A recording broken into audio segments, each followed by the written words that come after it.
पाएगा तो गांधी जी उठकर से वहाँ से चले आए।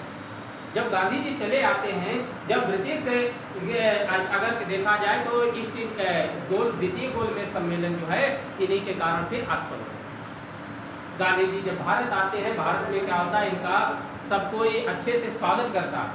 वो सोचते हैं कि कहीं कहीं भारत में आकर के कुछ अच्छी चीज़ लाए होंगे, क्यों न हम इनके साथ कुछ वार्तालाप करें। जब आए हैं और मुंबई में उतर करके इन्होंने मुझसे पूछा क्या आप लाए हो, तो उन्होंने कहा कि मैंने अपने भारत की साख पर बट्टा नहीं लगने दिया। मैं खाली हाथ जरूर लौटा हूँ, पर मैंने अपने भारत की साख पर बट्टा नहीं लगने दिया या झंडा नहीं घुटने दिया। ये बात इन्होंने कही है। तब समझ गए कि कुछ नहीं हो पाया है। वापस फिर से चले आते हैं और वापस जब गांधी जी दोबारा आ जाते हैं, तब इस समय जब गांधी जी वापस आ जाते हैं, देखो लंदन से वापस आए हैं। अब वापस आकर के जब लंदन से वापस आ जाते हैं, और तब इस समय वायसराय कौन था? कौन? Lord Willingdon.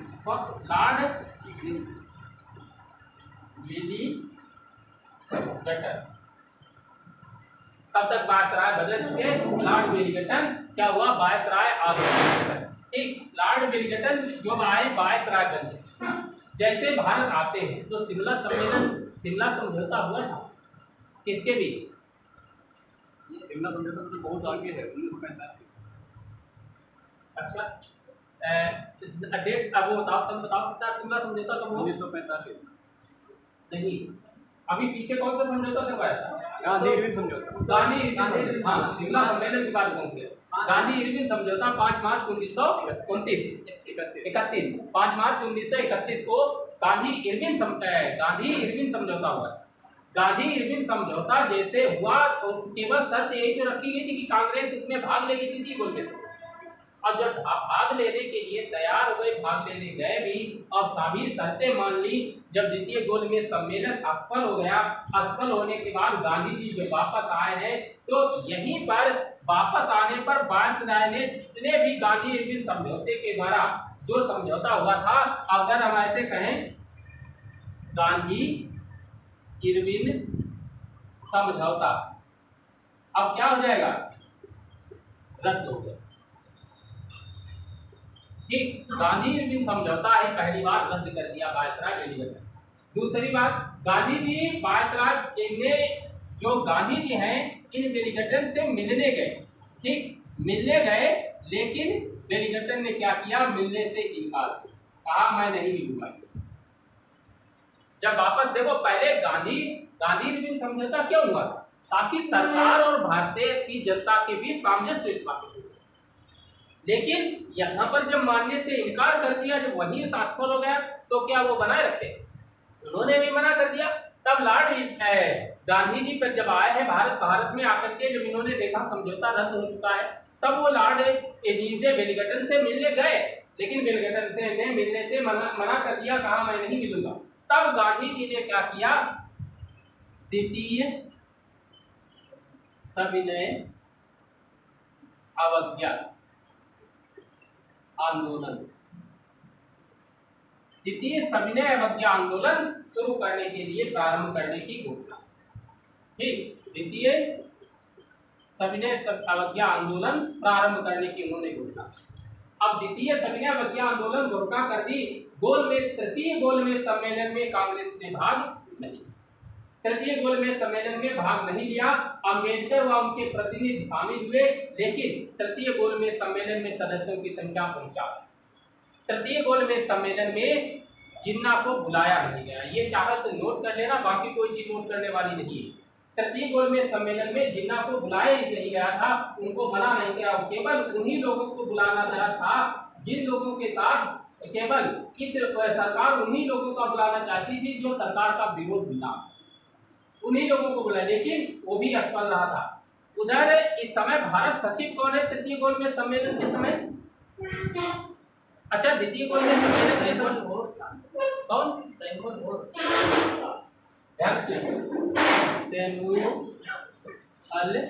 होरे, ये भारत सचिव है। भारत सचिव सैमुअल होरे के मन में 1% भी नहीं था कि तृतीय गोलमेज सम्मेलन किसने बुलाया। सैमुअल होरे ने सीधे मना कर दिया था कि गोलमेज सम्मेलन के घोर विरोधी थे। भारतीयों में क्या हुआ, मूल अधिकारों की मांग बढ़ती गई और उधर क्या हुआ था कि जब गांधी जी ने द्वितीय सविनय अवज्ञा आंदोलन प्रारंभ करने की घोषणा की। अब चलते हैं द्वितीय सविनय अवज्ञा। यहाँ पर की बात समझ पाए नहीं समझ पाए? देखो, जब द्वितीय गोलमेज सम्मेलन हुआ, लंदन से गांधी जी वापस आए हैं। वापस आकर के लोगों ने स्वागत किया। स्वागत करने के दौरान लोगों ने गांधी जी से पूछा क्या लाए हो, क्या निर्णय निकला? तो गांधी जी ने कहा कि मैं खाली हाथ तो अवश्य लौटा हूँ, लेकिन मैंने अपने देश की साख पर पट्टा नहीं लगने दिया या अपने देश का झंडा नहीं झुकने दिया। तभी उसी समय वायसराय विलिंगटन आ चुके थे। लॉर्ड विलिंगटन ने क्या किया, गांधी इरविन समझौते को रद्द। इसी बात पर गांधी जी विलिंगटन से मिलने गए, लेकिन विलिंगटन ने मिलने से इनकार कर दिया। जब विलिंगटन ने मिलने से इनकार कर दिया तो गांधी जी ने क्या किया, द्वितीय सविनय अवज्ञा आंदोलन क्या कर दी, चलाने की घोषणा कर। और इसी समय भारत सचिव सैमुअल होरे भारत सचिव हैं। और उधर क्या हुआ कि तृतीय गोलमेज सम्मेलन की तैयारी हो गई। 17 नवंबर से 24 दिसंबर 1932 को तृतीय गोलमेज सम्मेलन लगाया गया। और तृतीय गोलमेज सम्मेलन में सदस्यों की संख्या है 46 और 46 में 46 है जिसमें जिन्ना नहीं बुलाए गए। एकमात्र सदस्य पहले स्पष्ट लिखा जाता है, जिन्ना को नहीं बुलाया गया। सरकार ने केवल उन्हीं लोगों को बुलाया जो सरकार के पक्ष में। इसमें कांग्रेस भी तृतीय में शामिल होने नहीं गई थी। और उस समय जो सैमुअल होरे हैं भारत सचिव, वो नहीं चाहते थे कि तृतीय गोलमेज सम्मेलन हो, वो भी बहुत विरोधी थे। और तभी गांधी जी ने क्या किया, यहीं पर जब देखा कि हमारी सब बातें असफल हो रही, तब इन्होंने द्वितीय सविनय अवज्ञा आंदोलन चलाने की घोषणा की। और द्वितीय सविनय अवज्ञा आंदोलन कब चला, जब तृतीय गोलमेज सम्मेलन लगभग ये मान के लिए समाप्त हो गया। तृतीय गोलमेज सम्मेलन समाप्त नहीं हुआ था, तृतीय गोलमेज सम्मेलन से पहले। अब देखना द्वितीय गोलमेज सम्मेलन या ऐसे कहें द्वितीय सविनय अवज्ञा आंदोलन।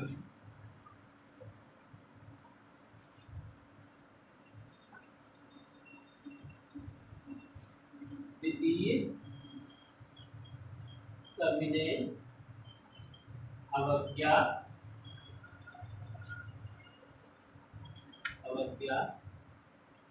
आंदोलन ये कब हुआ, 4 जनवरी 1932 से 4 जनवरी 1932 से। शायद डेट कम मिल पा रही है, ठीक। और कब तक चला, 7 अप्रैल 1934, 7 1937 तक, ठीक। जब द्वितीय सविनय अवज्ञा आंदोलन, ये पढ़ा होगा आप लोगों ने, तृतीय सविनय अवज्ञा नहीं 34 होगा ना, बोले 34 हाँ 37 नहीं 34, 37 नहीं यार 34, ठीक। 4 जनवरी 1932 से 7 अप्रैल 1934 द्वितीय सविनय अवज्ञा आंदोलन। और देखो इसकी घोषणा जो है, ये द्वितीय सविनय अवज्ञा आंदोलन की जो घोषणा है वो कब हुई थी, ये चीज ध्यान रखना। इसकी घोषणा 1 जनवरी को, 1 जनवरी 1932 को इसकी घोषणा की गई। अब 4 जनवरी 1932 को इसे शुरू कर दिया। और जैसे द्वितीय सविनय अवज्ञा आंदोलन शुरू हुआ, सरकार ने क्या किया, सरकार क्या करेगी अब, हाँ दमन, सरकार ने दमन का कार्य करना, ठीक। सरकार ने दमन करने हेतु अनेक अध्यादेश जारी कर दिए, अध्यादेश जारी किए। कहा कि अब इनका हर हालत में दमन करना उचित है, अगर दमन नहीं करेंगे तो हमारे हाथों से हमारी राज व्यवस्था सारी चली जाए। इनको ये बात नहीं मान रहे हैं, क्या करना चाहिए। कांग्रेस को उन्होंने क्या कर दिया, कांग्रेस को गैर कानूनी संस्था घोषित कर दिया। अब जब गैर कानूनी संस्था घोषित कर दी जाती है तो क्या गैर संस्था की संपत्ति सरकार जब्त करती है या नहीं करती। पहले भी घोषित किया, लॉर्ड गांधी इरविन समझौते के द्वारा फिर से उसे मान्यता मिली, उसकी सारी प्रॉपर्टी जब्त की गई थी, वो वापस मिल गई थी गांधी इरविन। अब यहाँ पर इन्होंने क्या किया, तो कौन, लॉर्ड विलिंगटन ने इसको गैर कार्यकारी संस्था घोषित कर दिया और इसके समस्त इसके समस्त राजनीतिक नेताओं को गिरफ्तार राजनीतिक नेताओं को गिरफ्तार करने का आदेश दे। राजनीतिक नेता गिरफ्तार करने के लिए गांधी जी को कहाँ रखा गया?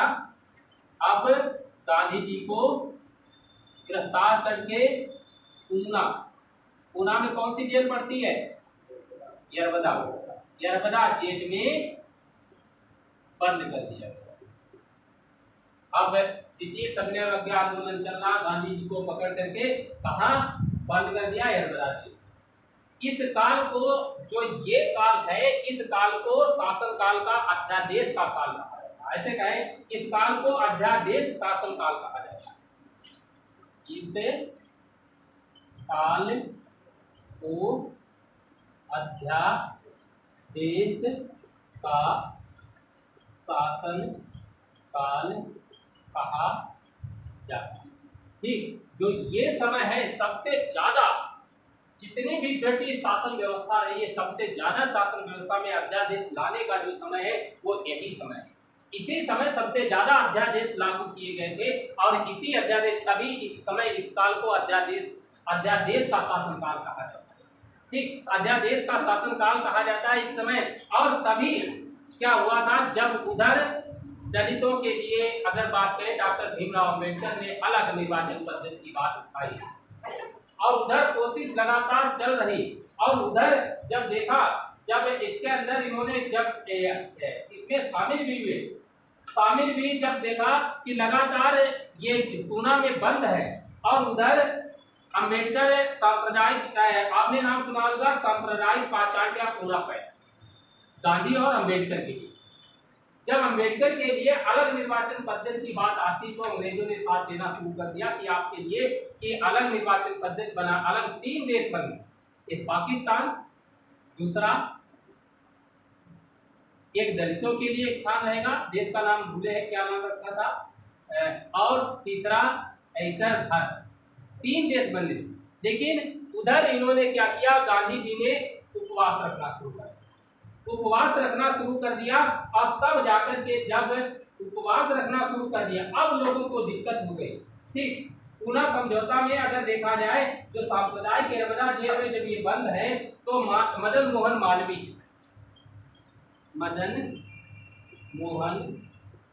मालवीय, ठीक, और सी राजगोपालाचारी या कहें डॉक्टर राजेंद्र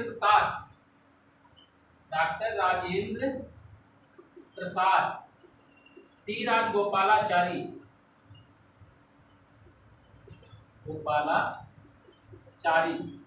और साथ में कौन है? सी राजगोपालाचारी, साथ में पुरुषोत्तम दास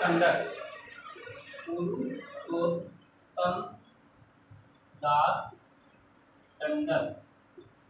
ये 4 लोग मुखिया के तौर पर हैं और भी साथ। इन्होंने क्या हुआ कि गांधी और अंबेडकर के बीच अथक प्रयास किए कि गांधी जी अगर एक्सपायर हो गए तब भी देश बनाने से क्या फायदा, क्या हानियां, क्या लाभ, सब कुछ गिनाया, सब कुछ कहा। तब गांधी और अंबेडकर के बीच समझ लीजिए क्या किया गया, पूना पैक्ट या सांप्रदायिक पहचान, ये फैसला जारी करवाया। कहा ठीक है, देश अलग नहीं हो, लेकिन कुछ शर्तों के अधीन।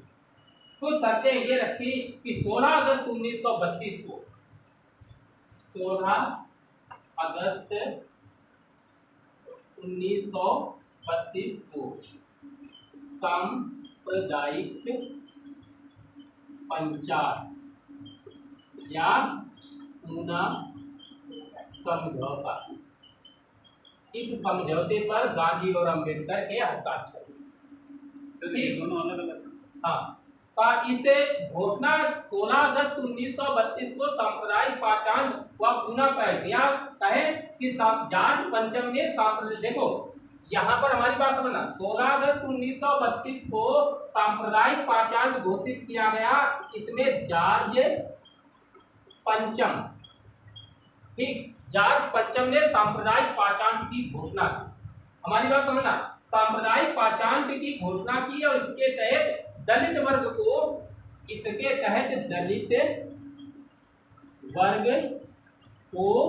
पृथक निर्वाचन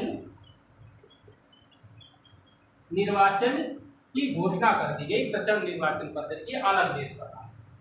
लेकिन गांधी जी ने क्या किया, 20 सितंबर 1932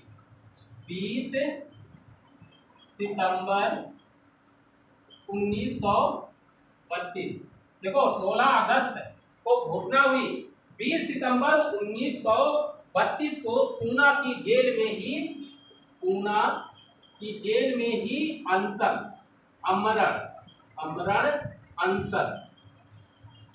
शुरू कर दिया है। गांधी जी ने कहा कि ऐसा नहीं है, ऐसा नहीं हम कर पाएंगे, ये गलत बात है। इस बात के लिए उन्होंने क्या किया, अमरण अनशन शुरू कर दिया। तब डॉक्टर राजेंद्र प्रसाद, मदन मोहन मालवीय, पुरुषोत्तम दास टंडन और श्री राजगोपालाचारी के प्रयासों से ही ये पूना पैक्ट हुआ। ठीक, ये पूना पैक्ट या पूना समझौता। अब पूना समझौता कब होता है, 26 सितंबर 1932। 26 सितंबर 1900, हाँ कहीं 24 दिखाता है। पूरा समझौता अगर हमने अधिकतर जितनी मिली है वो 26 ही मिली है, 24 बहुत कम मिली है। इसमें एनसीईआरटी में भी 26 ही मिली था। अच्छा, और चीज ध्यान रखना, यहाँ पर हमने एक चीज पता लग रहा था, एक में ही इसको प्रेषित कर देते। सांप्रदायिक पाचांट अलग है और पूना समझौता अलग। सांप्रदायिक पाचांट क्या है, 16 अगस्त 1932 को सांप्रदायिक पाचांट की घोषणा की गई और इसकी घोषणा की है जॉर्ज पंचम ने, जो इंग्लैंड के हैं राजा। उन्होंने, इंग्लैंड नहीं, प्रधानमंत्री नहीं, राजा अलग है, प्रधानमंत्री अलग है। ये इंग्लैंड के राजा, देखो वहां आज भी राजकीय व्यवस्था है। उन्होंने गौरवपूर्ण क्रांति 1688 की गौरवपूर्ण क्रांति के द्वारा उन्होंने सारे अधिकार जनता सबको दे दिए स्वेच्छा से, कोई रक्त नहीं बहाता। रक्त विहीन क्रांति कही जाती है केवल इसलिए। तभी अपने यहाँ जो राष्ट्रपति वहां परमानेंट उनके राजसी अधिकार जाहिर है, आप अपना कुछ भी करिए और उनके राजसी अधिकार है कि जैसे हमारे यहाँ राष्ट्र, वो पद उनका पैतृक ही रहेगा। वो बात रही बना दी गई क्योंकि कोई नुकसान नहीं, कोई क्रांति नहीं, इसलिए लोगों ने स्वेच्छा से दी। ठीक, 16 अगस्त 1932 को सांप्रदायिक पाचांट में जॉर्ज पंचम ने घोषणा की कि दलित वर्ग को पृथक निर्वाचन पद्धति के लिए घोषित कर दिया कि ये इनके लिए अलग व्यवस्था कर दी। तब गांधी जी ने क्या किया, जब 16 अगस्त को घोषणा हुई, गांधी जी ने कहा कि नहीं, ऐसा नहीं होना चाहिए। जब कोई बात नहीं मान रहा, तब 20 सितंबर 1932 को पूना की जेल में उन्होंने अमरण अनशन शुरू कर दिया। तब जाकर के इन मदन मोहन मालवीय, डॉक्टर राजेंद्र प्रसाद, श्री राजगोपालाचारी, पुरुषोत्तम दास टंडन ने मिलकर गांधी और अंबेडकर के बीच समझौता कराया। अब वो समझौता कहा जाता है पूना समझौता, और ये पूना समझौता हुआ 26 सितंबर 1932 को ये पूना समझौता हुआ। इस समझौते के तहत दलितों हेतु पृथक निर्वाचन प्रणाली को समाप्त क्या किया गया, दलितों के लिए यह डाले।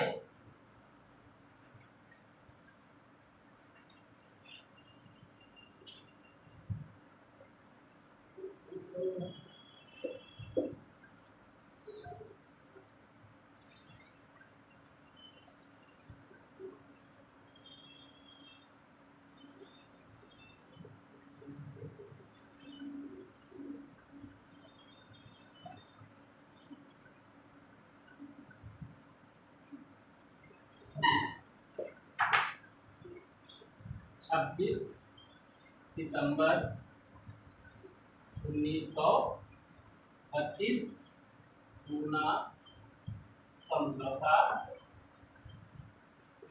गांधी प्लस ठीक, ये हुआ। और इस समझौते के तहत क्या किया गया था कि दलितों हेतु पृथक निर्वाचन प्रणाली, पृथक निर्वाचन प्रणाली समाप्त। ठीक, अब कहा गया कि पृथक निर्वाचन प्रणाली समाप्त कर दी, लेकिन पहले लेकिन उन्होंने भी क्या किया कि जो गांधी जी हैं उन्होंने कहा हम दलितों के लिए लगातार काम, तभी जब समझौता हुआ उसके बाद में इन्होंने काम करना भी शुरू कर दिया। ठीक, घनश्याम दास बिड़ला का नाम सुना है? उन्होंने क्या किसके अध्यक्ष थे? हरिजन सेवक संघ का नाम सुना है? इसके बाद में ही गांधी जी ने हरिजन सेवक संघ की स्थापना की, जिसके अध्यक्ष घनश्याम दास बिड़ला को दिया। अब पृथक निर्वाचन प्रणाली को समाप्त कर दिया गया, लेकिन विधान मंडलों में साथ में विधान मंडल है, विधान मंडल में आरक्षित सीटों की संख्या पहले कितनी थी? 71, और 71 के स्थान पर बढ़ाकर कितनी कर दी गई? 147। 147 सदस्य संख्या, 147 या 47 है, ठीक, 147 सदस्यों की संख्या कर दी गई। और केंद्रीय विधानमंडल में 18%, जो केंद्रीय विधानमंडल है उसमें 18% सीटों को आरक्षित कर दिया, ठीक, केंद्रीय विधानमंडल। और जो यहाँ पर है केंद्रीय विधानमंडल में, अब वैसे देखा जाए तो प्रांतीय विधानमंडल में सीटों की संख्या 71 के स्थान पर 147। सितंबर 1932 में ही गांधी जी ने हरिजन सेवक संघ की स्थापना की, ठीक, सितंबर 1932 में ही गांधी जी ने क्या किया? हरिजन सेवक संघ की स्थापना की, और संघ की स्थापना कर जिसके अध्यक्ष घनश्याम दास बिड़ला को बनाया, ठीक, घनश्याम दास बिड़ला को इसका अध्यक्ष बनाया, ठीक, अध्यक्ष बनाया, स्थापना की। और केवल अखिल भारतीय अप्रत्ययता लीग, इसे हरिजन सेवक संघ कहे या इसी के साथ में कहें, इसी को अखिल भारतीय अप्रत्ययता विरोधी लीग की स्थापना की थी, इसी को हम कर सकते हो। जनवरी 1933 में, जनवरी 1933 में गांधी जी ने एक पत्र, गांधी जी ने 1933 में हरिजन नामक समाचार साप्ताहिक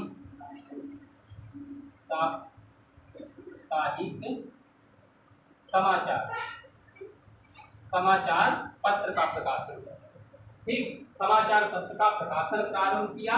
और ये सभी कार्य, ध्यान रखना, ये सभी कार्य पूना की यरवदा जेल से हुए, ठीक, चाहे साप्ताहिक समाचार पत्र हो, चाहे हरिजन सेवक संघ की स्थापना हो, ये सभी कार्य क्या किए? गांधी जी ने पूना की यरवदा जेल से। दलितों के लिए जो हरिजन शब्द का सबसे प्रयोग किया, हरिजन शब्द का प्रयोग पहली बार अगर किया है वो किसने किया? गांधी जी ने ही किया, ठीक, हरिजन शब्द का प्रयोग किया है वो गांधी जी ने ही जन्म दिया इस शब्द का, ठीक। 8 मई 1933 को अस्पृश्यता समाप्त करने हेतु 8 मई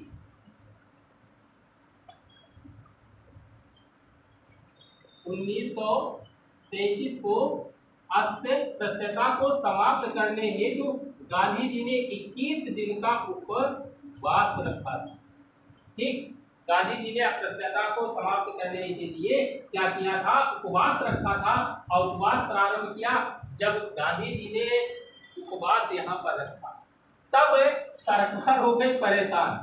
सरकार बार बार यही परेशान है कि जब देखो तो उपवास कहीं अमरण अनशन कहीं कुछ करते, तो परेशान हो गई। सरकार ने क्या किया? इस 21 दिन के दौरान पर इन्हें छोड़ जाओ, अब निकल जाओ तुम, ठीक। जब गांधी जी को यहाँ से छोड़ दिया, अब जैसे छोड़ा तो क्या किया इन्होंने? वर्धा स्थित अपने सत्याग्रह आश्रम, तो छूटने के बाद वर्धा स्थित सत्याग्रह आश्रम में वापस आए, ठीक। सत्याग्रह आश्रम में वापस आए, सत्याग्रह वापस आ गए। सुभाष चंद्र बोस, अब देखना ही द्वितीय सविनय अवज्ञा आंदोलन शुरू किया, फ्लॉप हुआ कि चला, बढ़ गया, नहीं वो चलता रहा, अपने आप समाप्त हो गया। अपने आप समाप्त हो गया धीरे धीरे। और उधर पुनः समझौता हुआ, सांप्रदायिक पाषाण हुआ, धीरे धीरे जब देखा गांधी जी छोड़ दिए गए और पुनः कहाँ चले आए, अबरदा स्थित सत्याग्रह आश्रम में वापस। तब सुभाष चंद्र बोस, विठल भाई पटेल ने गांधी जी को कहा, ये तो असफल राजनीतिक व्यक्ति, ठीक असफल राजनीतिक व्यक्ति घोषित किया है किसने, सुभाष चंद्र बोस और विठल भाई पटेल। डॉक्टर अम्बेडकर ने कहा था कि गांधी जी क्षणिक गांधी जी क्षणिक भूत की तरह धूल उड़ाते हैं, स्तर नहीं उठा पाते, क्षणिक भूत की तरह धूल उड़ाते हैं, स्तर नहीं उठा पाते। तब क्या हुआ, धीरे धीरे सब गांधी जी के विरोधी होते चले गए। अक्टूबर 1936 में देखो सबसे ज्यादा अगर विरोध किया, ठीक, अक्टूबर 1936 में गांधी जी ने क्या किया, गांधी जी ने कांग्रेस की सदस्यता से इस्तीफा दे दिया, ठीक, कांग्रेस की सदस्यता से त्यागपत्र दे दिया और सक्रिय राजनीति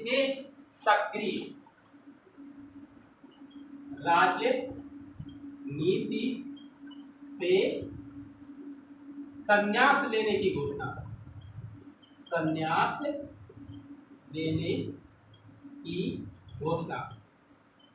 ठीक, सक्रिय राजनीति से संन्यास लेने की घोषणा। अगर गौर से देखो गांधी जी के शुरू से लेकर का ऐसा कौन सा कार्य है जो गांधी जी का पूर्णतः सफल रहा। इन्होंने लोगों को जोड़ा, समूह बनाए, चले खूब, लेकिन लास्ट सीमा तक कौन पहुंचा हुआ। भारत की बात कर रहे हैं, उधर मत जाना अभी दक्षिण अफ्रीका। भारत में ऐसा कौन सा काम है जो गांधी जी के द्वारा पूर्णतः सफल रहा। जो आंदोलन चलाए वो सब अच्छे हैं, सब कुछ अच्छा है, लास्ट सीमा तक कौन सा काम किया गया वो कोई एक आंदोलन, कोई एक ऐसी चीज आप पढ़ा होगा आप लोगों ने, कौन सा, नमक सत्याग्रह। अगर देखा जाए तो नमक सत्याग्रह सफल रहा कि नमक बनाने का, कानून बनाने का अधिकार मिल गया। क्या नमक बनाने का अधिकार मिल गया था? अहमदाबाद मिल,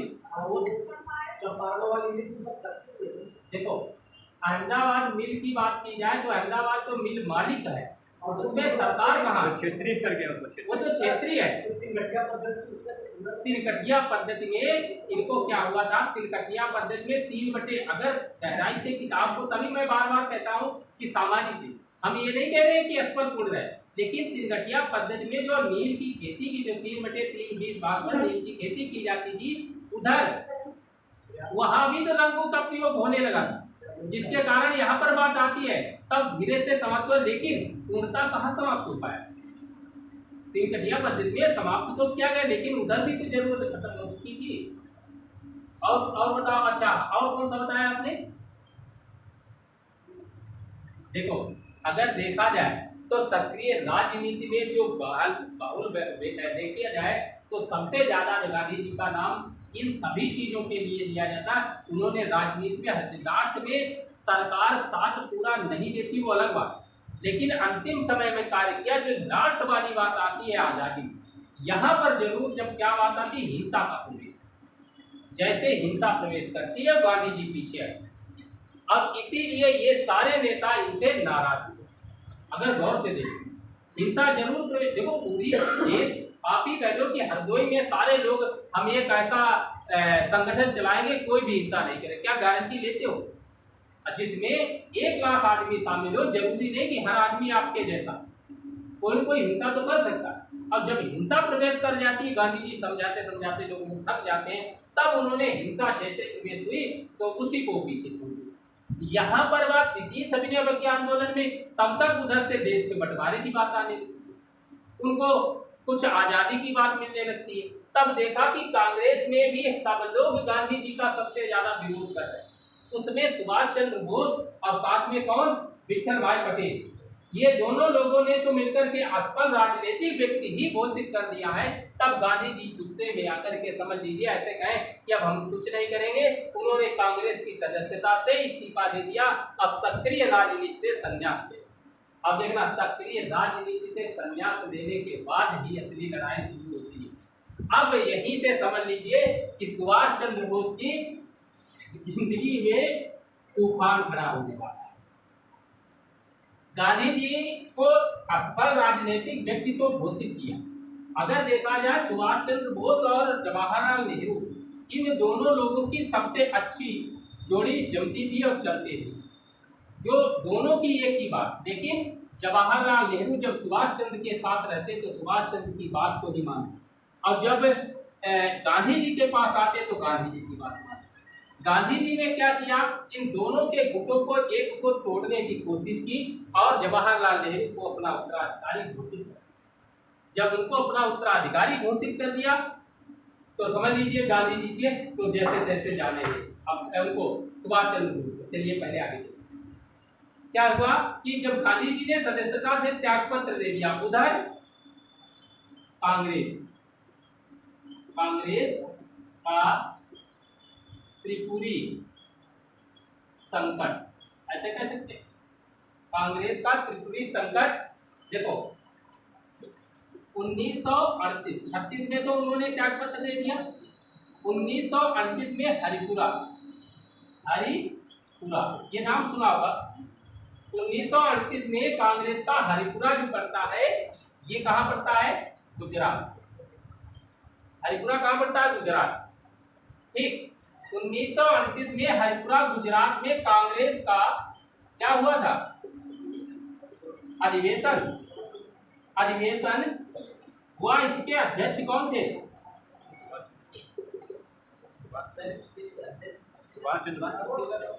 चर्चित है ये, जो 1938 में हरिपुरा गुजरात का कांग्रेस अधिवेशन हुआ, उसके अध्यक्ष कौन थे, सुभाष चंद्र बोस। इसके अध्यक्ष सुभाष चंद्र बोस इसके अध्यक्ष बन गए। और अध्यक्ष जब सुभाष चंद्र बोस इसी अधिवेशन में बोस ने जवाहरलाल नेहरू की अध्यक्षता में, और इसी में सुभाष चंद्र बोस ने जवाहरलाल नेहरू की अध्यक्षता। देखो सुभाष चंद्र बोस कांग्रेस के अध्यक्ष, और उन्होंने क्या किया, जवाहरलाल नेहरू की अध्यक्षता में राष्ट्रीय योजना समिति की स्थापना। इस बात को ध्यान रखना, राष्ट्रीय योजना समिति, राष्ट्रीय योजना समिति की स्थापना की, और जिसके अनेक सदस्य भी बना दिए, जैसे घनश्याम दास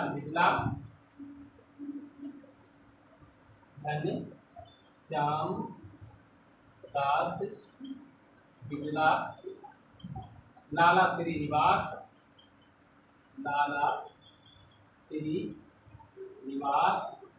ठीक, घनश्याम दास बिरला, लाला श्रीनिवास,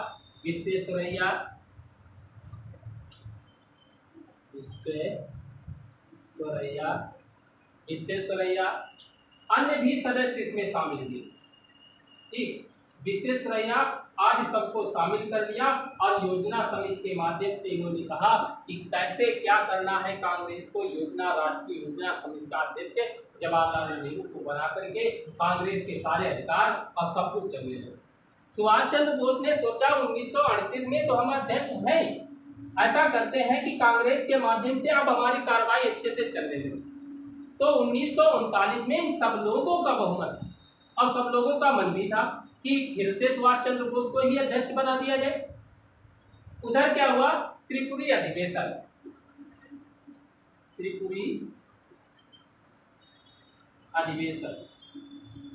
ठीक, त्रिपुरी अधिवेशन 1939, अगले वर्ष होना है ना। ठीक, अधिवेशन, अब ये त्रिपुरी कहाँ पड़ता है, जबलपुर मध्य प्रदेश। त्रिपुरी अधिवेशन जबलपुर मध्य प्रदेश होना है। सुभाष चंद्र बोस लगातार सुभाष चंद्र बोस लगातार दूसरी बार अध्यक्ष बनना चाहते हैं। ठीक, सुभाष चंद्र बोस लगातार दूसरी बार अध्यक्ष बनना चाहते हैं। उधर जब सुभाष चंद्र बोस की बात आती तो दोबारा मौलाना अबुल कलाम आजाद अध्यक्ष कांग्रेस के अध्यक्ष बनना चाहते हैं। मौलाना अबुल कलाम आजाद ने कहा कि जब सुभाष चंद्र बोस अध्यक्ष बनना चाहते ही है तो हमारी आवश्यकता है। तो उन्होंने क्या किया कि मौलाना अबुल कलाम आजाद से उन्होंने वहीं पर अपना नाम वापस ले लिया। यह बात ध्यान रखना, मौलाना अबुल कलाम आजाद ने अपना नाम वापस ले लिया। उधर गांधी जी ने कहा कि सुभाष चंद्र बोस निर्विरोध कैसे हो सकते हैं, ऐसा नहीं होगा कि हम नहीं, गांधी सुभाष चंद्र बोस अध्यक्ष नहीं रहे। गांधी जी ने केवल विरोध करना शुरू कर। अब गांधी जी ने कहा कि मैं अपनी तरफ से पट्टाभिषिक्ता रमैया हूं, पट्टाभिषिक्ता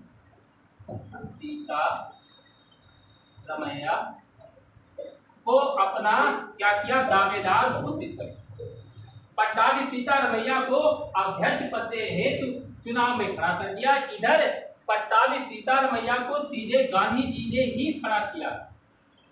गांधी जी ने खड़ा किया कि कहा पट्टाभिषिक्ता रमैया क्या होंगे, अब इस बार अध्यक्ष होंगे। अच्छा, गांधी जी जब अगर देखा जाए तो इन्होंने सक्रिय राजनीति से संन्यास दे लिया, तो ये सब करने की क्या आवश्यकता? देखना चाहते थे कितना प्रभुत्व है कांग्रेस में।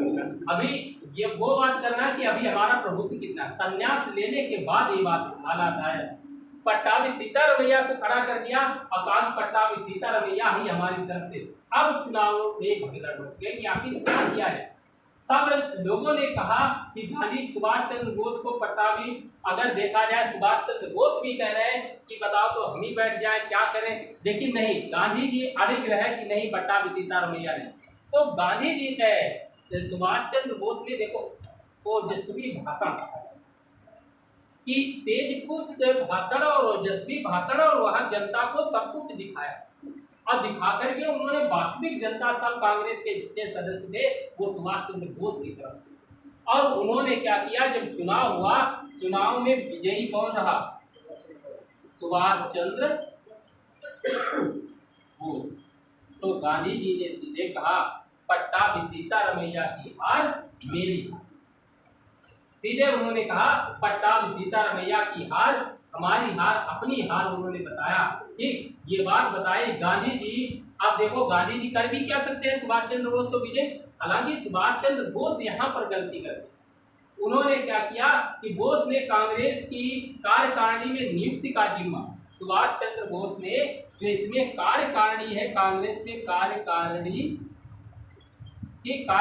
परिषद है, उसमें जो नियुक्ति का जिम्मा है, गांधी जी से कहा कि तुम ले लो अपने मन के सब सदस्य।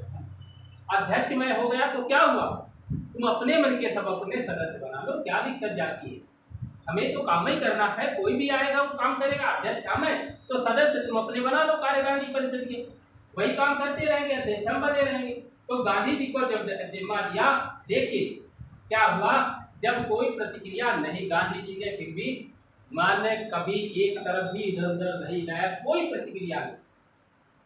तो क्या हुआ, इन्होंने अप्रैल 1939 को सुभाष चंद्र बोस ने कहा, गांधी जी काहे इतना परेशान, आप हमसे नाराज हो, आप हम ही इस्तीफा दे रहे।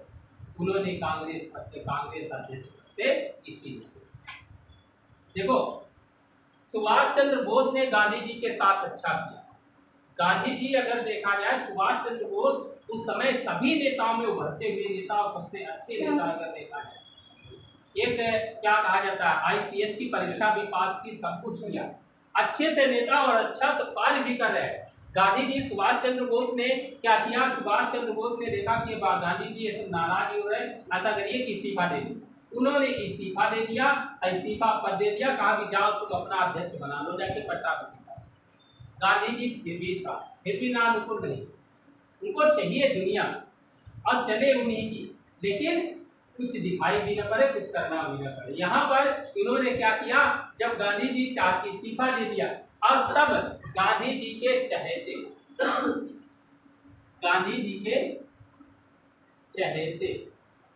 डॉक्टर राजेंद्र प्रसाद क्या किए गए, अध्यक्ष पद पर नियुक्त कर। पट्टाभी सीतारमैया नहीं बने, अब गांधी जी के चहते पट्टा कौन है, तो राजेंद्र प्रसाद अध्यक्ष बना दीजिए। अब इन्हें नया अध्यक्ष बना दिया गया। तब सुभाष चंद्र बोस ने क्या किया, 3 मई 1939 को हार्वर्ड ब्लॉक की स्थापना की। कांग्रेस से हट करके मैं खुद ही अपना ठीक हार्वर्ड ब्लॉक की स्थापना की अगस्त 1939 को। अगस्त 1939 को। अब देखो यहीं पे बात देखना, एक ही वर्ष 1.5 वर्ष में क्या हो जाए। अगस्त 1939 को बोस को अखिल भारतीय कांग्रेस कमेटी, अखिल भारतीय कांग्रेस की जो देखो संस्था चलती है, एक केंद्र और एक राज्य। अखिल भारतीय कांग्रेस कमेटी और बंगाल की कमेटी के पद प्लस बंगाल के कांग्रेस कमेटी का अध्यक्ष पद से हटा दिया। हमारी बात समझना, कांग्रेस के अध्यक्ष होने पर भी, गांधी जी के नाराज होने पर ही उन्होंने कांग्रेस के अध्यक्ष पद से इस्तीफा दे दिया। अगर वो चाहते तो गांधी जी को कांग्रेस से अलग हटा सकते, लेकिन गांधी जी के चहते डॉक्टर राजेंद्र प्रसाद अध्यक्ष बने।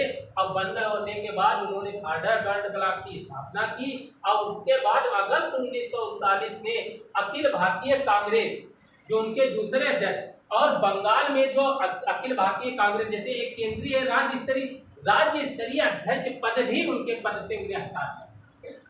कि जैसे कोई जिला मंत्री है, जिला सचिव है, कोई प्रदेश अध्यक्ष है, ऐसे होते हैं हर पार्टी के, चाहे सपा बसपा, भारतीय जनता पार्टी, कोई भी हो, भाजपा हो चाहे सपा हो चाहे बसपा हो चाहे कांग्रेस, सबके अलग अलग।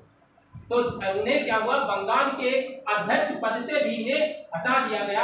अब वहां पर से जो बंगाल के कांग्रेस पद से भी हटा दिया गया।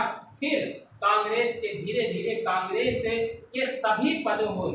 फिर धीरे धीरे क्या किया, कांग्रेस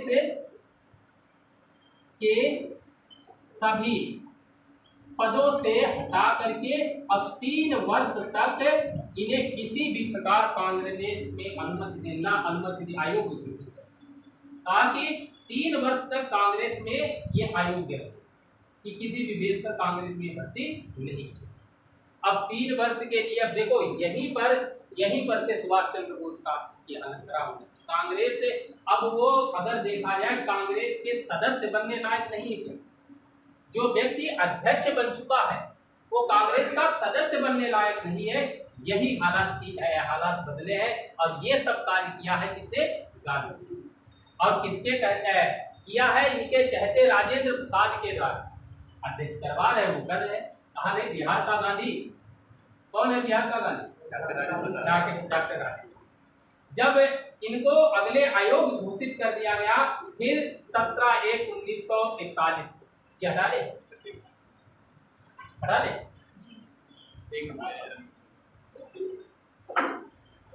17/1/1941 को बोस ने क्या किया, कलकत्ता से मौलवी का, देखो उधर लगातार इनकी गतिविधियां बढ़ती जा रही। ये आज़ादी के लिए लड़ना चाह रहे हैं। सरकार ने इन्हें नजरबंद कर दिया, कांग्रेस से गैर कानूनी घोषित कर दिया, आयोग घोषित कर दिया, और बहुत सारी बीच की बातें मैंने गैप भी कर। और गैप नहीं करेंगे फिर हम आगे बढ़ भी नहीं पाएंगे। वैसे क्लास ये क्या आज लास्ट या अगली लास्ट, इससे ज़्यादा क्लास से नहीं ले पाएंगे। तो इतनी जल्दी हम खत्म भी कहाँ करके ले जाए। फिर क्या हुआ कि सुभाष चंद्र बोस ने क्या किया, उसी समय सरकार से बचने के लिए मौलवी के भेष में निकले और काबुल मास्को होते हुए बर्लिन। ठीक, यहाँ पर से हटाए फिर आगे।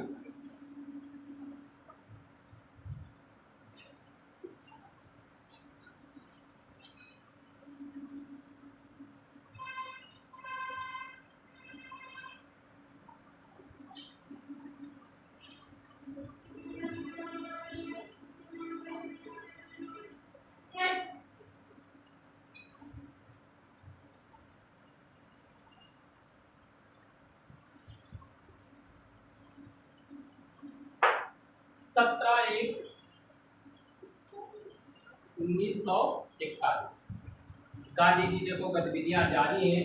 सरकार ने इन्हें क्या किया, नजरबंद कर दिया। तो बोस ने क्या किया, इनके बोस ने अपने इनका कलकत्ता में मकान है और कोलकाता इसी में नजरबंद किया। सरकार इन्हें बाहर नहीं जाने देना चाहती, जबकि सुभाष चंद्र बोस अंतर्राष्ट्रीय स्तर पर उनकी जान पहचान अच्छे से बनाते रहे। और उन्होंने क्या किया, कलकत्ता से इन्होंने अपने मकान से क्या किया, मौलवी का भेष बनाया। अब भेष बना करके, मौलवी का भेष बना करके निकलते हैं। अब काबुल होते हुए, काबुल के आगे बर्लिन होते हुए मास्को में पहुंचे। ठीक, मास्को में पहुंच गए और मास्को होते हुए बर्लिन पहुंचे, ऐसे कहें, उल्टा कहें, मास्को होते हुए बर्लिन पहुंचे। इन्होंने बर्लिन पहुंचकर क्या किया था, कोई बताओ तो। सुभाष चंद्र बोस बर्लिन पहुंचे, बर्लिन पहुंचकर उन्होंने क्या किया, आजादी सरकार है। वहीं पर नेताजी ने फ्री इंडिया सेंटर की स्थापना की। बर्लिन में क्या किया, जब बर्लिन पहुंच जाते हैं और वहीं पर आजादी के लिए संघर्ष करते हैं और फ्री इंडिया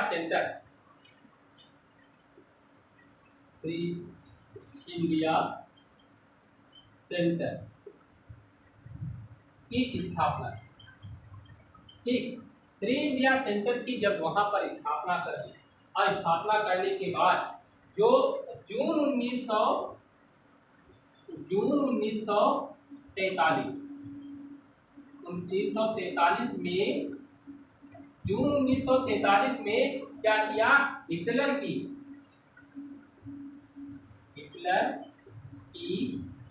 यू बोट में बैठ कर कहाँ, जापान। अब देखो, बर्लिन जब ये पहुंचे हैं, जो हिटलर से कहाँ मिले थे, सुभाष चंद्र बोस हिटलर मिले कहाँ है, हिटलर को कहाँ मिले थे, किस देश में, जर्मनी में या बर्लिन। ये बर्लिन कहाँ पड़ता है, जर्मनी में। ठीक, बर्लिन में ही मिले। जब सुभाष चंद्र बोस हिटलर से मिलने गए तो हिटलर से पहले तो आपको बता दें, जैसे हिटलर जो है, हिटलर अपने महल से इतनी जल्दी लोगों को नहीं मिलता। और हिटलर से जैसे मिलने गए हैं तो हिटलर ने ऐसे सीधे नाम मात्र का बना दिया।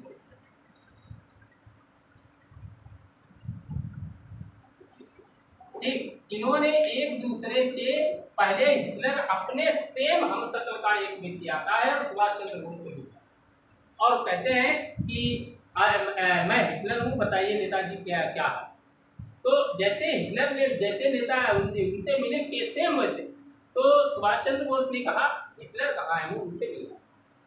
जब दोबारा हिटलर से मिलते हैं तो हिटलर ने सुभाष चंद्र बोस से कहा, अच्छा पहले तो दरवाजे वाली कहानी थोड़ी बता दें। दरवाजे पर पहुंचा तो उनको साइड में उन्होंने रोक लिया, कहा कि मैं सुभाष चंद्र बोस हूँ। तो पता पीछे लगा कि उनको रोका क्यों, हम तो कितने करोड़ की, वो तो 1 करोड़ जनता के नेता हैं, आने नेताजी शब्द का प्रयोग पहली बार हिटलर ने सुभाष चंद्र बोस के लिए। ठीक, दूसरी बात, जब एक ही तरीके के दो लोग मिले और दोबारा में जब हिटलर ने पूछा सुभाष चंद्र बोस से, आप कैसे पहचानते हैं कि मैं हिटलर नहीं, कहा कि आप बताइए आप हिटलर हो। हिटलर माने, हमने इस शब्द का अर्थ बताया था आपको एक बार, तानाशाह। और कुछ, हिटलर माने तानाशाह कहे या अपनी बात को मनवाने वाला। ठीक, अपनी बात को मनवाने वाला। जो हिटलर ने कहा कि जब मैं उससे मिला तो उन्होंने कहा कि मैं हिटलर हूँ। क्या हिटलर अपना परिचय देंगे किसी को, जब खुद ही तानाशाह है, खुद ही सब कुछ है, तो क्या वो बताएंगे कि हम हिटलर है? यही पहचान बहुत है। अच्छा ठीक, बस वहीं पर जब हिटलर से मिले, हिटलर से दोस्ती और अच्छा, उसी समय द्वितीय विश्व युद्ध भी चल रहा। द्वितीय विश्व युद्ध अब द्वितीय विश्व युद्ध कब 1939 से लेकर 45, इतना समय रखे। जब इस समय पूरी दुनिया एक तरफ ध्रुवीय राष्ट्र है, ध्रुवीय राष्ट्र, और एक तरफ है मित्र राष्ट्र। ठीक, एक तरफ है ध्रुवीय राष्ट्र और एक तरफ है मित्र राष्ट्र, और द्वितीय विश्व युद्ध चल रहा है। जो ध्रुवीय राष्ट्र हैं, जैसे मान के चले रूस, जापान, या इधर रख ले अमेरिका, इंग्लैंड, ये मित्र राष्ट्र की तरफ है। ऐसी तो बात है। जो जापान है, अगर इस समय देखा जाए कि दुनिया में अगर सबसे बलशाली अगर देश की बात की जाए तो इस समय कौन, अमेरिका ही तो माना जाए, भले कोई हो अलग बात, लेकिन अमेरिका ही माना जाता है सब कुछ सर्वे। और अमेरिका है भी। उस समय की बात, जब द्वितीय विश्व युद्ध के पहले जापान सबसे सर्वेसर्वा, जापान की टेक्नोलॉजी सबसे बेहतर है। क्या जापान की अपने पास निजी सेना है? किसके, उसके सुरक्षा का दायित्व किसके ऊपर है? किसके ऊपर? अमेरिका के ऊपर। वास्तविक रूप जापान ने क्या किया कि जापान इस समय टेक्नोलॉजी सबसे अच्छी और रूस के पास। तो जापान ने क्या करता था कि ऐसे क्या बनाए जाते हैं जो हमला करने वाले, जो ऊपर से हमला, हेलीकॉप्टर का है या ड्रोन, जेट का है या ड्रोन कहो, ये ऐसे ड्रोन बनाए कि जो अमेरिका पर जाते थे, बमबारी करते थे और वापस चले आते थे। अमेरिका ये विविधता झेलते झेलते 2 साल हो गए। अब विविधता झेल रहा, बमबारी करके चले जाते, कुछ कर भी नहीं था। जैसे तैसे अमेरिका के विद्वानों ने या वैज्ञानिकों ने जापान के एक ड्रोन को गिरा पाया, हवाई जहाज को गिरा। अब गिराने के बाद उन्हें लगा, उन्होंने देखा कि उसमें कोई व्यक्ति ही नहीं है, उसमें कोई व्यक्ति नहीं है, और आते हमला करके चले जाते। उन्होंने कहा बहुत अच्छी बात, अब तो बहुत दिक्कत वाली बात है कि हमला करके चले जाते हैं। हमला करके जापान बर्बादी करते हैं, वापस चले जाते हैं और हम पकड़ भी नहीं पाते। जैसे तैसे गिराया, जब उसको खोजा देखा तो उन्होंने कहा ठीक है। अब खोज करके देखा, बमबारी करके वो वहीं से टेक्नोलॉजी अपने यहाँ से संचालित कर लेते हैं, यहाँ से आने की आवश्यकता भी नहीं। तो उन्होंने क्या किया, अमेरिका चुपचाप बैठ गया। अमेरिका के सारे विद्वान लगभग 1 से 1.5 वर्ष तक खोजने में जुटे हैं कि जापान को कैसे सबक सिखाया है। तब जाके उन्होंने क्या किया, अगर बात की जाए परमाणु बम, परमाणु बम या हिरोशिमा और नागासाकी पर क्या गिराया गया, परमाणु बम गिराए गए। इस परमाणु बम की खोज की, ठीक, इस परमाणु बम की खोज की, और खोज करने के बाद सीधे गए परीक्षण ही जापान पर करना। एक है हिरोशिमा और नागासाकी।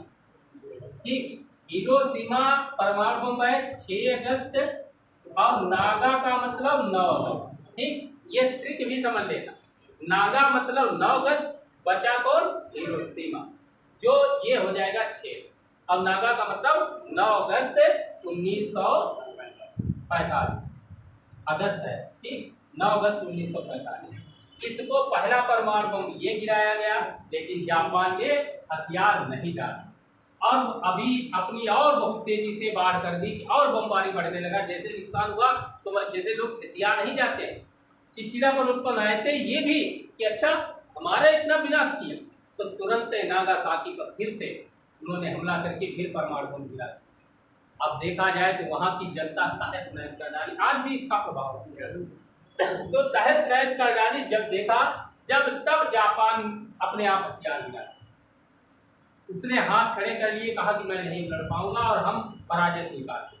जैसे जापान ने स्वीकार की, उसके बाद में रूस ने, फिर बाकी सभी ध्रुवीय राष्ट्रों ने देखा कि धीरे धीरे सब पराजय स्वीकार करने के बाद अंतर्राष्ट्रीय संघ की स्थापना की बात जो आती है, वो इन्हीं की बात सब कुछ मजबूती प्रदान की जाती है। ठीक, तब जाके जब यहाँ पर उधर क्या हुआ, ये तो बात अभी तो यहाँ पर हम बात कर रहे थे सुभाष चंद्र बोस के हिटलर से मिलने गए कब, 1945।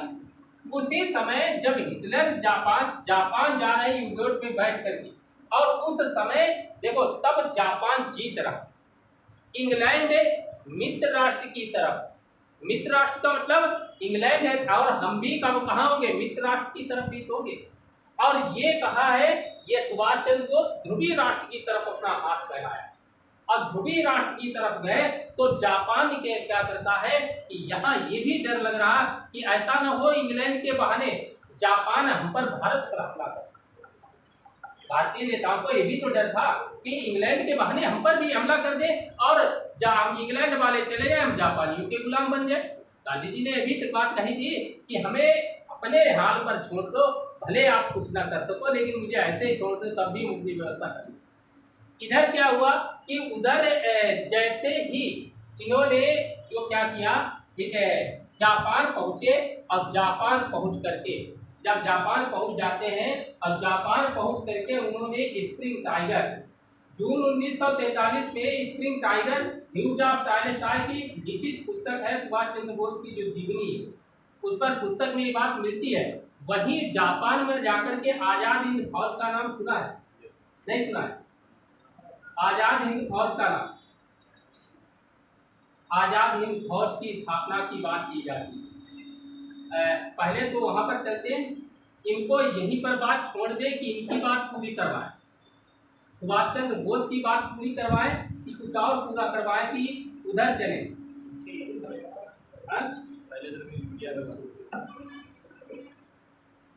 सुभाष चंद्र बोस जापान पहुंच गए, इनकी सुभाष चंद्र बोस की जीवनी पूरी करवाएं या उधर पूरा करवा दें अगस्त प्रस्ताव की तरह। इनके आगे देखो, पहले आपको शॉर्टकट में ऐसे सीधे शब्दों में बता दें, जब जाते हैं वहां पर जापान में उनको सैनिक दिए जाते हैं, फिर सैनिक के माध्यम से जब यहाँ पर भारत पर हमला करने लगते हैं, सरकार का गठन होता है, ये कहानी अलग थोड़ी होता है, ठीक। और फिर बाद में जैसे जापान हार जाता है तो सुभाष चंद्र बोस भी हथियार अपने डाल देते हैं और वो जाने लगते, कहाँ जाते हैं, कहाँ जाते समय उनकी मृत्यु हुई थी? सिंगापुर से, सिंगापुर से कि सिंगापुर को ही जा रहे थे, ठीक। तो जाते समय वो कहानी, इनकी मृत्यु के समय में इनकी एक पत्नी भी है, पुत्री भी है, वो बाद में खोज की गई। पहले इनको मृत्यु को ही नहीं घोषित किया गया, बाद में जानकारी जुटाई गई, उनकी तब मृत्यु के बारे में घोषित किया गया, उसके बाद में ये बात चलती है। ये बात यहीं पर छोड़ दो अभी। कहाँ? ये जापान पहुंच गए सुभाष चंद्र बोस, याद रखना, जब आप पूछे तब बताना। उधर भारत में क्या होता है, भारत में अगस्त प्रस्ताव, यहाँ पर 41 तक बात पहुंच गए, 43 तक, और 45 तक उसको भारत में भी तो कुछ कार्य हो रहा। अभी सुभाष चंद्र बोस की थोड़ा ना बात चलती, अभी सुभाष चंद्र बोस अपने कार्य कर रहे हैं, उधर गांधी जी और कांग्रेस भी अपना कार्य कर रही है। तब तक एक क्या लाया गया, अगस्त प्रस्ताव। अगस्त प्रस्ताव मार्च 1940, अगस्त प्रस्ताव मार्च 1940, ठीक। अगस्त प्रस्ताव मार्च 1940, मार्च 1940 से अगस्त प्रस्ताव कहाँ, रामगढ़। ये क्या कहा जाता है, तो एक फिल्म चलिए शोले, शोले में रामगढ़ है, वो रामगढ़ कहाँ पर था, बिहार, याद रखना, रामगढ़ बिहार, वही रामगढ़ है जहां पर शोले फिल्म वाला, और यहीं पर कांग्रेस का वार्षिक अधिवेशन, कांग्रेस का वार्षिक अधिवेशन, ठीक। देखो 1939 में राजेंद्र प्रसाद अध्यक्ष बनाए गए, नहीं बनाए गए, राजेंद्र प्रसाद ही तो अध्यक्ष बनाए गए थे 1939। यहाँ पर मार्च 1940 में रामगढ़ बिहार में कांग्रेस का वार्षिक अधिवेशन हुआ। जो वार्षिक अधिवेशन हुआ है, उस वार्षिक अधिवेशन में अध्यक्ष कौन बना है, अध्यक्ष बने हैं मौलाना अबुल कलाम आजाद, ठीक। मौलाना अबुल कलाम आजाद अध्यक्ष बने राजेंद्र प्रसाद के बाद। इस समय क्या हुआ, प्रस्ताव की बात, ठीक। प्रस्ताव, ब्रिटिश सरकार ने केंद्र में अंतरिम सरकार का गठन करे। देखो इस इसमें प्रस्ताव पारित किया गया कि ब्रिटिश सरकार केंद्र में क्या करे, अंतरिम सरकार का गठन करे और द्वितीय विश्व युद्ध में तभी द्वितीय विश्व युद्ध में सरकार सहयोग कर सकती है। ये बिहार में जो अधिवेशन हुआ, मौलाना अबुल कलाम जिसके अध्यक्ष है, वहां पर की बात कही गई। कहा कि ब्रिटिश सरकार, जो ब्रिटिश सरकार है वो केंद्र में क्या करे, केंद्र में अंतरिम सरकार का गठन करे। ठीक, अंतरिम सरकार का गठन करे, तभी भारतीय लोग क्या करेंगे कि द्वितीय विश्व युद्ध में भाग लें या कांग्रेस सहयोग देगी। अभी मित्र राष्ट्र की तरफ इंग्लैंड है और मित्र राष्ट्र अभी हार रहा है, पूरा ध्यान भारत पर केंद्रित नहीं कर पा रहा। ठीक, समस्या ये भी आ रही है। 7 जुलाई को फिर 7 जुलाई 1940 7 जुलाई 1940 को पूना में, 7 जुलाई 1940 को इस पूना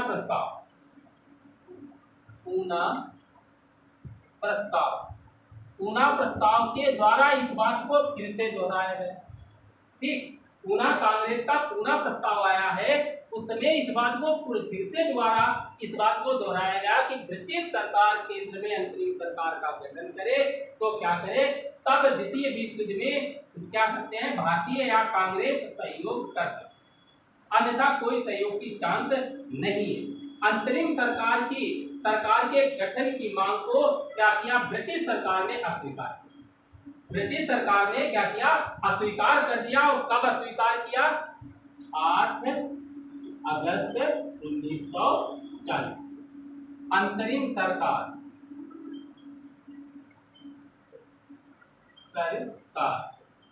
के गठन की बात को अस्वीकार किया। आगे हम अंतरिम सरकार का गठन नहीं करेंगे, अस्वीकार कर दिया वायसराय लॉर्ड लिलिथगो ने। ठीक, इस समय वायसराय कौन है, वायसराय लॉर्ड लिलिथगो। वायसराय लिलिथगो ने क्या किया कि कहा कि वैकल्पिक प्रस्ताव, एक वैकल्पिक प्रस्ताव, उस वैकल्पिक प्रस्ताव को ही अगस्त प्रस्ताव, हमारी बात फिर से समझो, अगस्त प्रस्ताव मार्च 1940 में रामगढ़ बिहार में कांग्रेस का वार्षिक अधिवेशन हुआ। उसमें अध्यक्ष मौलाना अबुल कलाम आजाद बने। उन्होंने कहा कि ब्रिटिश सरकार केंद्र में अंतरिम सरकार का गठन करती है तो कांग्रेस द्वितीय विश्व युद्ध में क्या है, सरकार का सहयोग करे। यही बात उन्होंने 7 जुलाई 1940 को पुनः प्रस्ताव पारित करके फिर से कांग्रेस ने पुनः यही बात दोहराई है कि ब्रिटिश सरकार केंद्र में अंतरिम सरकार का गठन करे तो कांग्रेस उनका द्वितीय विश्व युद्ध में सहयोग करे। उस समय वायसराय कौन थे, लेकिन हमारी बात समझना, वायसराय थे लॉर्ड लिलिथगो। लॉर्ड लिलिथगो ने 8 अगस्त 1940 को अंतरिम सरकार के गठन की बात को अस्वीकार कर दिया, कहा हम ये बात स्वीकार नहीं करेंगे, तथा साथ में उन्होंने वैकल्पिक प्रस्ताव एक वैकल्पिक प्रस्ताव पेश किया और उसी को हम क्या कहते हैं, अगस्त, उसी को हम क्या कहते हैं, अगस्त प्रस्ताव कहा जाता है। क्या प्रस्ताव है, सर अगस्त प्रस्ताव अगस्त में आएगा कि मार्च डेट है, नहीं अगस्त में।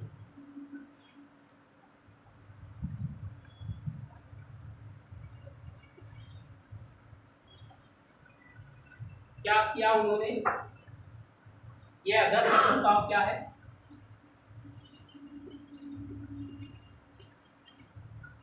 ये जल्दी कब आया था, इन्होंने अंतरिम सरकार की बात को कब स्वीकार किया था,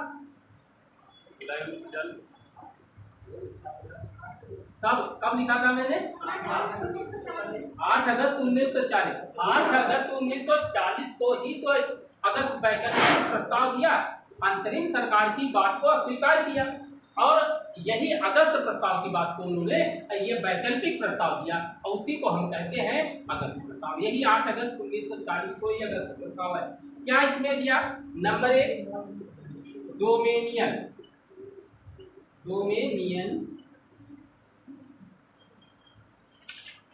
ठीक, डोमेनियन स्टेट का दर्जा। ठीक, डोमेनियन स्टेट का दर्जा मतलब अधिराज्य। डोमेनियन माने हिंदी शब्द इसको कहें हम अधिराज्य। ये जानते हो अधिराज्य क्या है? एक देश है, अब देश को समझ लो और इसके संचार विदेश और प्रतिरक्षा। और कोई बता दे? संचार विदेश प्रतिरक्षा, या हम संघ में संधि वार्ता लगा दें, संधि या कुछ भी कोई धार्मिक मामले नहीं, ये संचार विदेश और प्रतिरक्षा, इन तीनों की जिम्मेदारी इंग्लैंड के पास रहेगी और बाकी सब भारतीय ले लेंगे। ये बात डोमेनियन में कही जाती है। डोमेनियन का मतलब अधिराज्य है और अधिराज्य का मतलब जो संचार विदेश और प्रतिरक्षा ये रहेंगे ब्रिटेन के हाथों में और बाकी शेष किसके हाथों में चले जाएंगे? बाकी सब भारतीयों के। मतलब हमारी जो पुलिस फोर्स है, आर्मी है, ये सब इंग्लैंड के हाथों में। या संचार साधन क्या होगा क्या नहीं होगा, जो या जैसे दूरभाष, ये सभी सरकार के पास। विदेशी मामले ये सब सरकार के पास ये रहेंगे, केंद्र उनका इंग्लैंड के पास, बाकी शेष किसके पास रहेगा? भारतीयों के पास। ये डोमेनियन की पहली बात ये थी। दूसरी बात, युद्ध के बाद, दूसरी बात उन्होंने कही है, युद्ध के बाद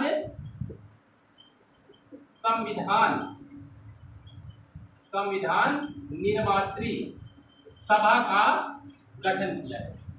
कि संविधान निर्मात्री सभा का गठन किया जाएगा। ठीक, तीसरी बात,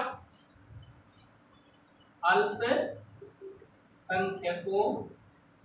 के हितों का संरक्षण। हमें कोई बताओ, एक बार और भी पूछ चुके हैं, ये अल्पसंख्यक क्या हो? अल्पसंख्यक की परिभाषा। अल्पसंख्यक का मतलब नहीं, तो जिनकी संख्या जो पॉपुलेशन जो रह रही है, जिस जाति की संख्या 51% से कम हो, आधे से कम हो, उसे अल्पसंख्यक श्रेणी में आते हैं। जो आधे से अधिक है उन्हें अल्पसंख्यक नहीं कहेंगे, यानी कि जो इसकी संख्या 51। और कोई बताओ, आपने परिभाषा बताई, और कोई बताओ, कौन बताएगा अल्पसंख्यक की परिभाषा? एक तो जनसंख्या कम हो, फिर वो समाज के मतलब हाशिए पे हो, पिछड़े नहीं उनको कह सकते नहीं। आप हमें अल्पसंख्यक की परिभाषा बता दो अपने शब्दों में, और कोई बताएगा? हाँ,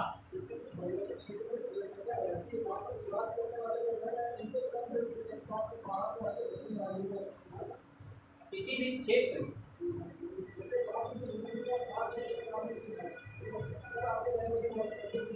अच्छा, आपके लिए 1 मिनट का समय दे रहे हैं, अपने नेट पर सर्च करके हमें बताओ अल्पसंख्यक क्या हो और उसकी परिभाषा बताओ।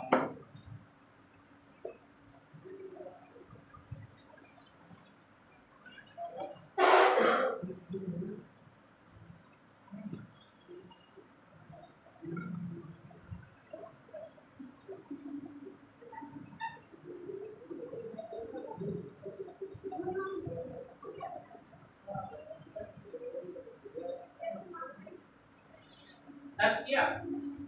अल्पसंख्यक मतलब हमारे हिसाब से मतलब जो है, जैसे जो आपने बताया है, अभी तो जाओ सर्च किया क्या निकला है?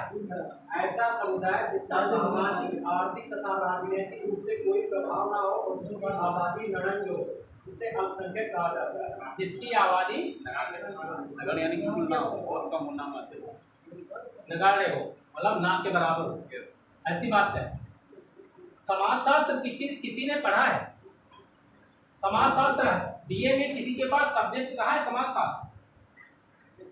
अल्पसंख्यक जो आपने बताया है लगभग वही होता है जिनकी आबादी 50% से कम। दो ही समाज में आबादियां होती हैं, एक 50% से ऊपर और एक 50% से कम। जो 50% से कम है वो सभी अल्पसंख्यक और ज्यादा वाले बहुसंख्यक। ठीक, इन्होंने कहा अल्पसंख्यकों के और इस अल्पसंख्यक में सभी आ जाते हैं, कई धर्म जिनके कई धर्म मिलकर के आ जाते हैं। हिंदू बहुसंख्यक में हो गया, बाकी शेष बचे हैं वो सभी अल्पसंख्यक में हो जाएंगे। भाई सीधी सी बात, बाकी 50% से ऊपर ही है तो बाकी शेष बचे हैं वो सब क्या हो जाएंगे, बहुत अल्पसंख्यक। तो इसलिए सिख है वो किसमें जाएंगे, ईसाई है और ये कितने जाएंगे, सब अल्पसंख्यक में जाएंगे। वही बात आ जाती। इन्होंने कहा अल्पसंख्यकों के हितों का संरक्षण किया जाएगा। दूसरी बात ये बात कही गई कि पूर्ण संरक्षण प्रदान किया जाएगा। शब्द हितों का संरक्षण, यहाँ पर हित की बात कहें, पूर्ण संरक्षण किया जाएगा, ये बात। फिर नंबर 4 पर बात कही वायसराय की कार्यकारिणी परिषद में। वायसराय है, वायसराय की कार्यकारिणी परिषद में भारतीय सदस्यों की संख्या में वृद्धि भी कर दी जाएगी, लेकिन कांग्रेस हमारा द्वितीय विश्व युद्ध में सहयोग करे। ये बात किसने कही है कि ये बात कही है, यहाँ पर अगस्त प्रस्ताव किसने पेश किया, वायसराय कौन था, लॉर्ड लिंलिथगो ने ही 4 बातें दी। कहा अगर सहयोग करें तब जवाहरलाल नेहरू ने डोमिनियन स्टेट के प्रस्ताव का दरवाजे में, देखो जब इन्होंने ये बात कही है डोमिनियन स्टेट, इस डोमिनियन स्टेट के बारे में जवाहरलाल नेहरू लिख दे, जवाहरलाल नेहरू ने कहा कि ये तो दरवाजे में लगी हुई कील ऐसी लगी जिसमें जंग लगी चुकी है और कील वो बेकार हुई। कहे दरवाजे में जुड़ी, जवाहरलाल नेहरू ने दरवाजे में जुड़ी जंग लगी कील की तरह हम डोमिनियन स्टेट का करेंगे ही क्या, हमें तो स्वराज्य चाहिए, हम संचार, विदेश और प्रतिरक्षा तुम्हारे हक में क्यों दे, हम तो नहीं दे पाएंगे। उन्होंने सीधे मना कर दिया। ठीक, जंग लगी कील की तरह है। मुस्लिम लीग ने अल्पसंख्यक मुद्दे का स्वागत, ये अल्पसंख्यक के पूर्ण हितों का संरक्षण, ये लीग ने इस बात का समर्थन किया, कहा कि समर्थन किया, ठीक है हम इस बात का स्वागत करते हैं अगस्त प्रस्ताव, लेकिन इस बात का स्वागत किया, दूसरी तरफ अगस्त प्रस्ताव का विरोध किया। अब विरोध किस लिए किया, संविधान में युद्ध के बाद संविधान निर्मात्री सभा का गठन किया जाए, वहां पर अल्पसंख्यकों के सीटों का संरक्षण लीग चाहती है, इसमें 50% के भागीदार हो, लेकिन इन्होंने ही मना कर दिया। दूसरे, वायसराय की कार्यकारिणी परिषद में सदस्यों की संख्या में 50% वृद्धि हो, वो जो भी हमारे सदस्य, इस बात को लेकर के इसने भी अगस्त प्रस्ताव का विरोध किया। एक तो जवाहरलाल नेहरू कर चुके तो कांग्रेस, दूसरे लीग भी विरोध कर चुकी है, लीग ने भी विरोध कर दिया। 1930 में मुस्लिम लीग इलाहाबाद अधिवेशन की अध्यक्षता मोहम्मद इकबाल द्वारा की गई थी। तब उन्होंने कहा था कि उत्तर पश्चिम भारत का संगठित मुसलमान राज्य के रूप में निर्माण ही मुझे मुसलमानों की अंतिम नींव प्रतीत होती है। शुरुआत सबसे पहले कहा 1930, और ये कब की बात है, 1940। ठीक, मार्च 1940 को मुस्लिम लीग ने लाहौर अधिवेशन में मोहम्मद अली जिन्ना ने पहली बार पृथक मुस्लिम राज्य के निर्माण की बात है। ठीक, ध्यान रखना, 23 मार्च 1940, 23 मार्च 1940, ठीक, 23 मार्च 1940 को मुस्लिम लीग का जो लाहौर अधिवेशन हुआ, लाहौर अधिवेशन में मोहम्मद अली जिन्ना ने पहली बार मुस्लिम वर्ग के लिए पृथक निर्वाचन पद्धति की बात कही गई। इस प्रस्ताव में पाकिस्तान शब्द का प्रयोग नहीं किया गया। अब यहाँ पर पाकिस्तान शब्द का प्रयोग नहीं किया। ठीक, भारतीय राष्ट्रीय कांग्रेस ने क्या, राष्ट्रीय कांग्रेस ने पाकिस्तान, कहा जाता है कि भारतीय राष्ट्रीय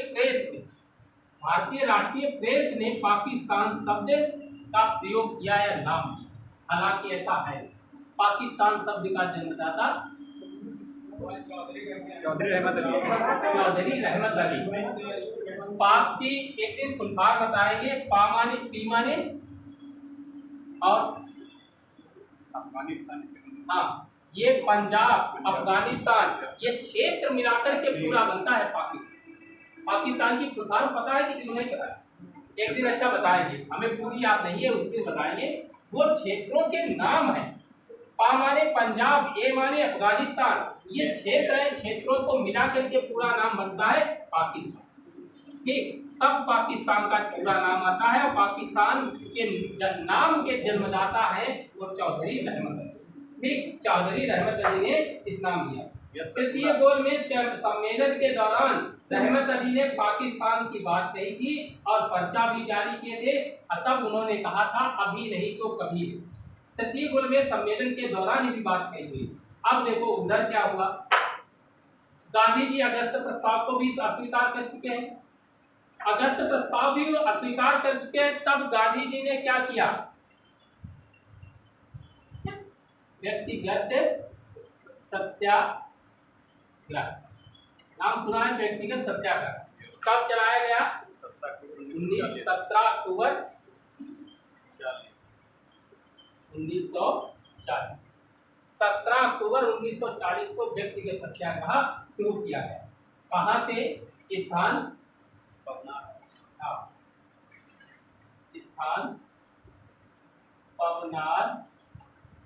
आश्रम। पवनार आश्रम कहाँ है?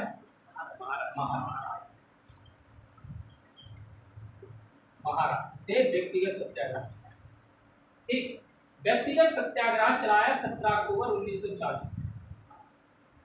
कांग्रेस ने अगस्त प्रस्ताव को क्या किया था? कांग्रेस ने अगस्त प्रस्ताव को क्या किया था?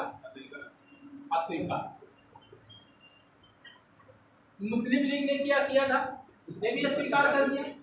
तो सीधी सी बात, सरकार सहयोग नहीं करेगी किसी युद्ध में। गांधी जी ने क्या किया? व्यक्तिगत। अब गांधी जी ने क्या किया? व्यक्तिगत सत्याग्रह चलाने के लिए आह्वान किया कि सभी लोग व्यक्तिगत सत्याग्रह चलाएं। गांधी जी के प्रथम सत्याग्रही, जो गांधी जी के प्रथम या व्यक्तिगत प्रथम सत्याग्रही कौन थे? हाँ, सत्याग्रही विनोबा। अच्छा, ये प्रथम सत्याग्रही विनोबा भावे क्यों कहा जाता है? प्रथम सत्याग्रही विनोबा भावे को नियुक्त किया तथा दूसरे सत्याग्रही कौन है? सत्याग्रही जवाहरलाल नेहरू। ठीक, दूसरे सत्याग्रही जवाहरलाल नेहरू बने। अच्छा, इसमें क्या किया गया था? प्रथम से जो जहां है वहीं पर खड़े होकर के सरकार का विरोध करो विनय के साथ। ठीक, और 17 अक्टूबर 1940 को विनोबा भावे 17 अक्टूबर 1940 को विनोबा भावे को क्या हुआ कि वर्धा से इस सत्याग्रह को प्रारंभ। ठीक, पवनार के वर्धा से इस सत्याग्रह को पहली बार शुरू किया विनोबा भावे ने 17 अक्टूबर 1940। और इसीलिए प्रथम सत्याग्रही इसको कहा जाता है विनोबा। दूसरा चरण 5 जनवरी 1941। दूसरा चरण 5 जनवरी 1941। ठीक, दूसरा चरण 5 जनवरी 1941 को प्रारंभ हुआ और 5 जनवरी 1941 को प्रारंभ होकर के लगभग 25,000 सत्याग्रहियों ने 25,000 सत्याग्रहियों ने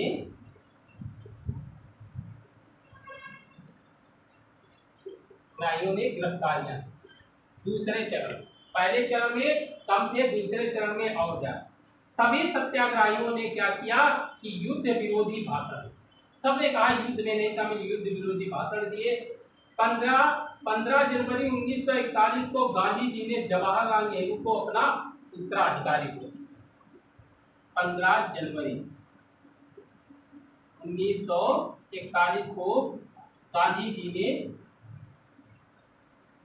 जवाहरलाल नेहरू को अपना उत्तराधिकारी घोषित किया। देखो, सुभाष चंद्र बोस का विरोध और जवाहरलाल नेहरू को अपना परिचय, उत्तराधिकारी घोषित कर दिया। जवाहरलाल नेहरू ने ब्रिटिश सरकार को चुनौती देते हुए राष्ट्रीय चेतना को सबसे बड़ा हथियार। जवाहरलाल नेहरू ने भी क्या किया, ब्रिटिश सरकार को चुनौती देते हुए राष्ट्रीय चेतना को ही सबसे बड़ा हथियार बनाया। जो सत्याग्रही गिरफ्तार नहीं होते थे वो अगले गांव, जो जहां है वहीं से सत्याग्रह शुरू कर दे, और जो जहां नहीं है तो आगे की ओर बढ़ते जाए। तो क्या हुआ, अगले गांव की तरफ कूच करते जाते थे। प्रत्येक सत्याग्रही कूच करते करते कहाँ की तरफ बढ़ेंगे, पता लग रहा, कोई बंगाल से चलेगा आगे, कोई कहीं से चलेगा आगे, कोई कहीं से चलेगा, वो आगे बढ़कर के कहाँ किधर को जा रहे हैं, दिल्ली की तरफ। और जब दिल्ली की तरफ चलते जाते हैं, ये दिल्ली की ओर बढ़ो दिल्ली की ओर चलो का नारा भी उद्घोष किया जाता है। और इसी सत्याग्रह को हम क्या कहते हैं, दिल्ली चलो आंदोलन भी इसी को, ठीक, दिल्ली चलो आंदोलन कहा जाता है। जब दिल्ली चलो आंदोलन भी चला, यहाँ पर भी बहुत ज़्यादा सरकार को नुकसान हुआ, लोगों ने गिरफ्तारियाँ दी।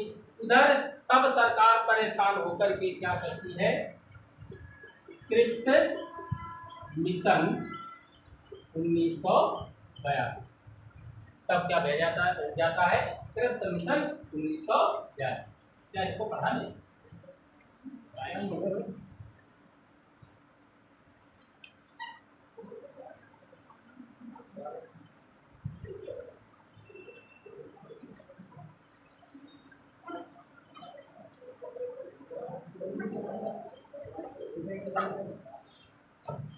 क्रिप्स मिशन 1942 लग जाएंगे 10-15 मिनट, तो आप पढ़ा दे। देखो, क्रिप्स मिशन 1942 की अगर हम बात करें तो द्वितीय विश्व युद्ध 1939 से 45 जो चलता है, उसके दौरान जो मित्र राष्ट्र फ्रांस और रूस है, इन राष्ट्रों ने ब्रिटेन पर भारत की सहायता लेने के लिए दबाव बनाया।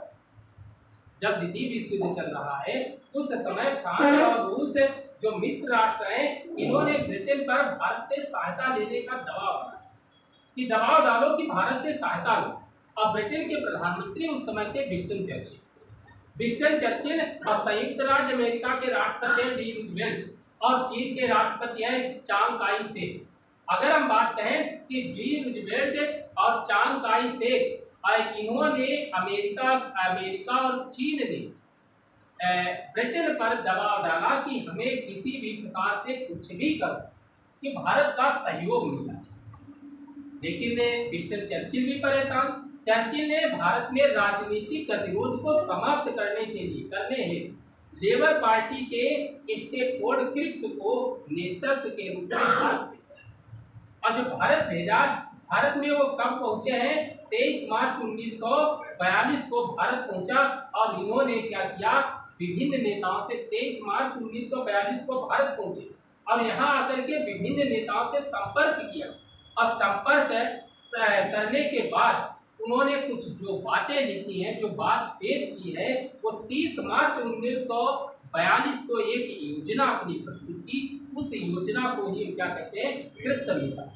ठीक, यही क्रिप्स मिशन है। अब क्या क्या दिया वो अभी, ठीक, अगर सर आते हैं तो ठीक, नहीं आते तो फिर पढ़ाना शुरू करना। जहाँ पर दिक्कत लगे वो पूछ के चलना, पता लगा आधी चीज बनाए इसको पता भी न चल पाए। एक तो समय की पार्टी